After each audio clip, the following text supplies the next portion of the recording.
तुम्ही याला काय म्हणता, फिस्क म्हणता की बँड म्हणता? मला कमेंट करून नक्की सांगा. माझ्या चेहऱ्यावर कुठेही पिंपल्स येत नाही, पण बघा इथं पहिल्यांदाच आहे ना चेहऱ्यावरती फिस्क आले.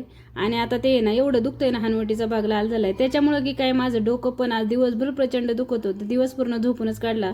संध्याकाळचे 5 वाजले होते. म्हटलं चला छान आल्याचा चहा करून पिऊया. आणि हे आलं आता मी बाहेर ठेवते ना. मम्मी त्या दिवशी आली होती ना, ती म्हटली की फ्रीजमध्ये आलं ठेवल्यावर कॅन्सर होतं, ते आलं वापरायचं नाही. मग आता मी पण म्हटलं चला आता आपण पण बाहेरच ठेवू. आणि 2 दिवसात आलं खराब झालंय बघा. आता काय करणार, बाहेर बऱ्याच जास्त वेळ ठेवलं ना फ्रीजमधल्या ठेवायच्या वस्तू तर लवकर खराब होतात. पण म्हटलं चला आता नेक्स्ट टाइमपासून आहे ना 10-10चं थोडंसंच आलं आणत जाईल, जसं लागल तसं. तर छान असं आलं, थोडंसं नाही भरपूर आलं घालून मी चहा बनवलाय माझ्यासाठी तिखट. आणि मस्त गॅलरीमध्ये जाऊन इकडे तिकडे पाहून मस्त चहा एन्जॉय केलाय बरं का. चहा पिल्या बरं वाटत होतं. म्हटलं कदाचित डोकं राहिलं तर राहिलं, म्हणून चहा बनवायचं कारण होतं.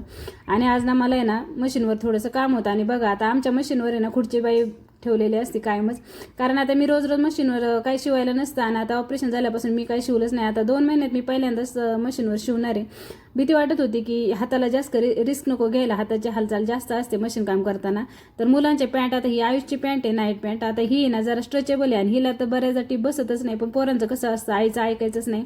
मला म्हणलं बसती, तुला मारायचीच नाही टीप. मारून दाखवली तर टीप काय बसलीच नाही. म्हटलं राहू दे आता, टेलरकडून वगैरे शिवून आण, जर तिकडे भीड बसली तर बसली, नाही तर पॅन्ट वगैरे एकदम मस्त आहे ती, फक्त मधल्या भागात थोडीशी उसवली होती.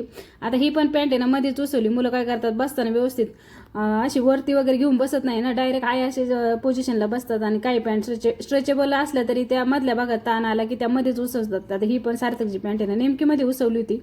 आणि पोरांचं असं होतं, केलं नाही कर दे पैसे, आम्ही बाहेरून स्टिच करून आणतो नाही का टिपा वगैरे मारून.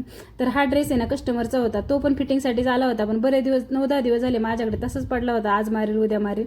पण म्हणलं आज आहे ना 2-3 कपडे तर सगळे एकदाच करून घ्यावं. आणि फायनली काम हे होतं आज की मला ह्या पॅन्टला चेन बसवायची होती. आता सार्थक बाहेर टेलरकडे घेऊन गेला होता, काहीतरी 100 रुपये सांगितले त्याने. मला फोन करून विचारलं देऊ का, मी म्हटलं नको, 5 रुपयाची चेन घेऊन ये, माझं मी बसते. कसं असतं माहिती का, आपण संसार किती बारीक करून ते आपल्यावर डिपेंड असतं. आता मी 100 रुपये देऊ शकत होते, पण 5 रुपयात काम होते, तिथे 100 रुपये कशाला घालवायचे, हो की नाही. तर बघा पहिल्यांदाच मी म्हणजे चेन बसवली आहे पॅन्टला, कारण अशी कधी काही पॅन्टला चेन बसवायची वेळ आली नाही. पॅन्ट एकदम मस्त आहे सगळीकडे व्यवस्थित, फक्त चेनच फेल झाली आहे त्याची. म्हणून म्हटलं 5 रुपयाच्या चेनीत काम होतंय ना, तर खरंच तू चेनच घेऊन ये, मी माझी बसवेल. तर छान आली. तर थोडीशी टिप वाकडी झाली, तर फायनल लुक बघा किती छान बसली चेन. त्यामुळे ना आपण आहे ना संसार किती बारीक करून ते आपल्याच हातात असतं. बघा डोकं दुखते म्हणून आहे ना एवढं तेल चोपडलं ना केसांना, असं वाटतं केस ओलेच आहेत पण ओले नाही बरं का. एवढं तेल लावलं ना मी केसांना भयंकर, की आता उद्या 1 नाही तर 2 शॅम्पूच्या पुड्यामध्ये मला केस धुवायला लागतील. चला मग व्हिडिओ येथे सेंड करते. Bye bye.